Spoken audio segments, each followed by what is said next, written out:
¿Qué podemos hacer con el aguinaldo? Este regalo que nos dejó Perón allá por el 50 para las personas que trabajan en relación de dependencia. La posibilidad de cobrar 13 sueldos al año en lugar de 12, a pesar de trabajar 12 meses. Y que se paga en 2 pagos semestrales, uno en el mes de junio y otro en el mes de diciembre de cada año. Es la mitad de un sueldo que se cobra en cada instancia. En Capital Federal el salario promedio de un trabajador en el área urbana hoy está en torno a los 800.000 pesos por mes. Algunos me dirán que es mucho, otros me dirán que es poco. La realidad es que ese es el promedio de sueldo en la zona urbana, que si lo traducimos a dólares para justamente poder seguir un análisis de las ganancias que tendríamos a lo largo del tiempo, serían un equivalente a $630 por mes. Ahora, cualquier persona, que incluso la que se encuentre en una muy mala situación, que no tenga capacidad de ahorro, si todos los meses vive con sus ingresos, con lo que gana por medio de su sueldo, por el trabajo que realiza a lo largo de todo el mes, está sobreviviendo con estos $630. Y 2 veces al año tiene la posibilidad de cobrar la mitad de ese importe, unos $315 adicionales. Si uno está subsistiendo o sobreviviendo simplemente con el sueldo, significa que este dinero que va a cobrar le va a sobrar, por lo cual tendría que tener la capacidad de poder ahorrarlo e invertirlo, salvo que las finanzas sean un desastre y obviamente que esté sobreendeudado, en cuyo caso lo más conveniente sería primero salir de la deuda.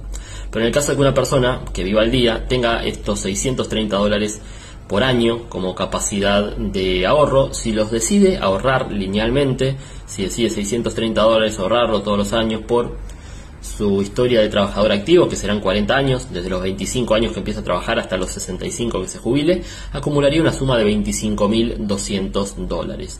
Ahora, he aquí la diferencia. Si en lugar de simplemente ahorrar este dinero de manera lineal e ir creciendo de manera lineal, justamente, tener el primer año 630, el segundo año 1260 y así sucesivamente hasta el año 40, decidimos invertirlo en un instrumento financiero, como puede llegar a ser alguna obligación negociable o un ETF que replique al mercado norteamericano, para simplemente no tener que andar siguiendo a las empresas, vamos a tener un rendimiento muy superior.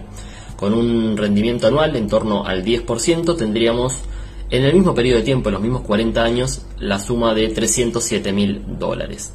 Ahora, la pregunta es cómo hago para que mi capital, en lugar de llegar a los $25.000, se multiplique por 12 y tenga justamente esta suma de $307.000. La realidad es que el dinero no crece, no se multiplica y no se reproduce de manera automática.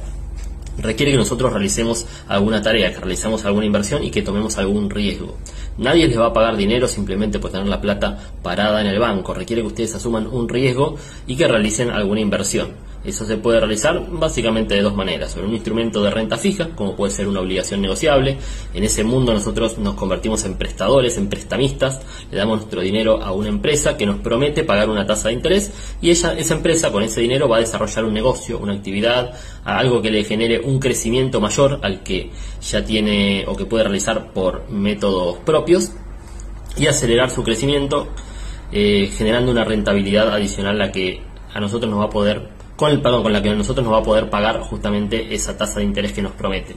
Entonces, hoy en una obligación negociable, si nosotros le prestamos, por ejemplo, dinero a Telecom, que está desarrollando la red de telefonía 5G en el país, nos está pagando una rentabilidad en torno al 8% anual en una obligación negociable que vence en el año 2026. ¿Qué implica eso? Que si yo la compro, me va a pagar 8% todos los años y en el 2026 me devuelve el capital. Así funcionan básicamente las obligaciones negociables. Tienen una tasa de interés, la compramos, nos pagan esa tasa de interés y al finalizar nos devuelven el capital. Otra alternativa son los instrumentos de renta variable. Y acá tenemos el mundo de las acciones, empresas que cotizan en el mercado y que van desarrollando sus propios negocios con dinero propio, y nosotros, al ser accionistas de la misma, nos comparten las ganancias, nos volvemos socios y no acreedores. Si a la empresa le va mal, a nosotros nos va a ir mal. Si tenemos una deuda fija, una obligación negociable, si a la empresa le va mal, nosotros cobramos igual. En relación a lo que son los activos de renta variable, en lugar de nosotros ir hacia una empresa en particular sobre la cual tendríamos que conocer los balances, el margen de rentabilidad que tiene, cuáles son las perspectivas de crecimiento a futuro, en lugar de evaluar cada empresa de manera particular, podemos optar por invertir directamente en un índice. ¿Y qué es un índice? Es algo similar a un fondo común de inversión, donde se invierte con una determinada lógica en determinados instrumentos. El índice más conocido del mercado norteamericano es el S&P 500, es un índice que replica el comportamiento de las 500 empresas más grandes del mundo. ¿De qué manera? Invirtiendo justamente en las 500 empresas de mayor capitalización bursátil del mundo. Esas empresas invierten según la cantidad de plata que generan o a la cantidad de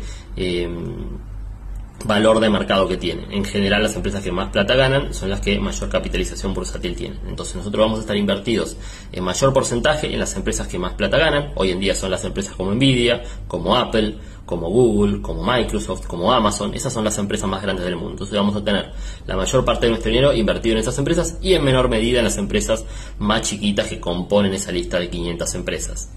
La ventaja de este instrumento es que cada 3 meses se va rebalanceando. Las empresas que empiezan a ganar más plata ganan más ponderación, vamos a tener un poquitito más sobre cada una de esas empresas, y las empresas que empiezan a perder plata van perdiendo posicionamiento dentro de lo que es nuestra cartera de inversión. Entonces, con este instrumento de inversión nosotros podemos tener una cartera diversificada con 500 empresas que cada 3 meses se rebalancea automáticamente, no tenemos ni que pensar, y que a lo largo del tiempo lo podemos mantener por el periodo que nosotros queramos. Si la tenemos hoy tenemos las 500 empresas más grandes. Si en 40 años volvemos a evaluar la misma posición, en 40 años seguiremos teniendo las empresas más grandes de ese momento, porque cada 3 meses se fue rebalanceando. El rendimiento promedio de este ETF se ubica en torno al 10% anual. Eso es en términos históricos, midiendo más o menos el rendimiento de los últimos 10 o 20 años. En los últimos 10 años fue un poquito mayor porque hemos tenido años relativamente buenos, pero bueno, siendo prudentes, asumamos un rendimiento en torno al 10% anual en dólares. Eso implicaría justamente que si nosotros en lugar de esos $630 o $315 que cobramos de manera semestral, en lugar de ahorrarlos, los invertimos en este instrumento, nuestro patrimonio irá creciendo a una velocidad del 10% anual. Y eso no es lineal, que justamente lo voy a volver a explicar ahora.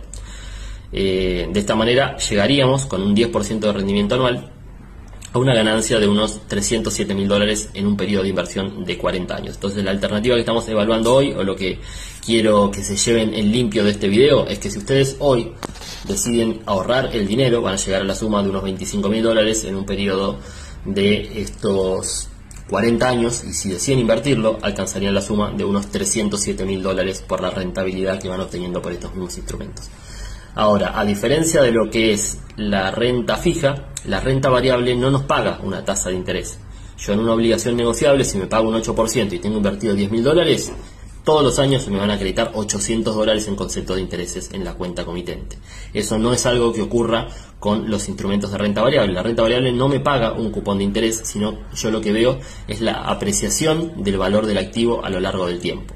Por ejemplo, en los últimos 12 meses, el mismo ETF, el S&P, pasó de valer unos $530, pasó de valer unos $430 a unos $530, subió más o menos unos $100 en concepto de evaluación. Esto es una ganancia aproximadamente del 25%.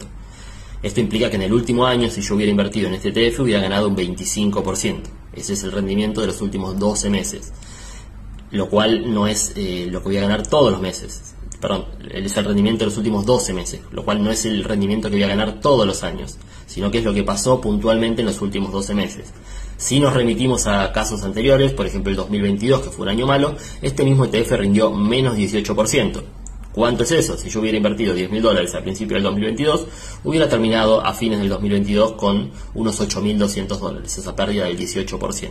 Por eso no es un instrumento que nosotros linealmente podamos ver cómo va creciendo nuestro capital, pero sí a lo largo del tiempo nos da una ganancia mayor a los instrumentos de renta fija y no requiere el mismo grado de atención.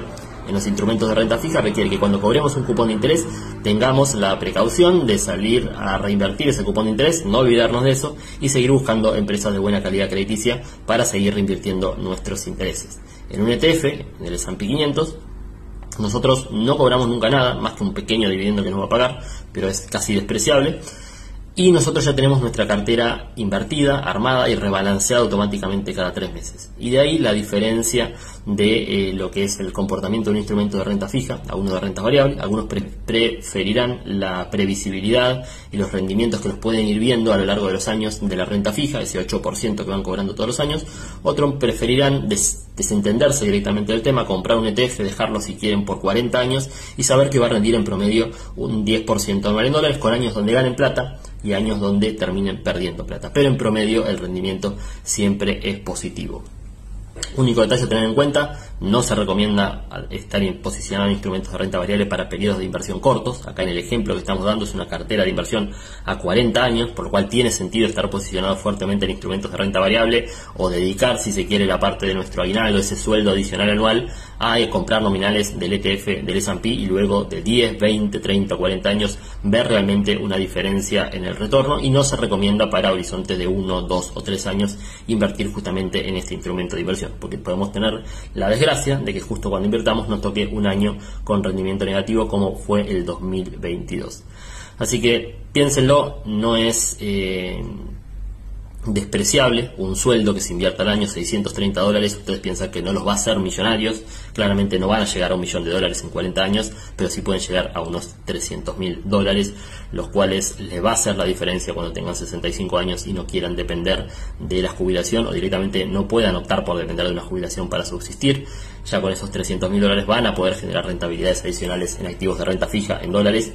El paso natural es que si ustedes invierten en activos de renta variable en los primeros años, o los primeros 10, 20, 30, 40 años, para obtener el mayor crecimiento, después llegada la edad en la que nosotros debamos disponer de ese dinero, lo que haremos será lo contrario, ya que ya tenemos el patrimonio acumulado, podemos generar rentabilidades fijas sobre ese patrimonio y no tenemos necesidad de seguir asumiendo riesgos donde ya no tenemos edad para seguir asumiendo riesgos. Espero que les haya servido, que tomen conciencia que nada es poco a la hora de invertir si se tiene el tiempo suficiente hacia adelante, y que todo va a dar retornos sumamente atractivos si disponemos del tiempo y la paciencia para realizarlo.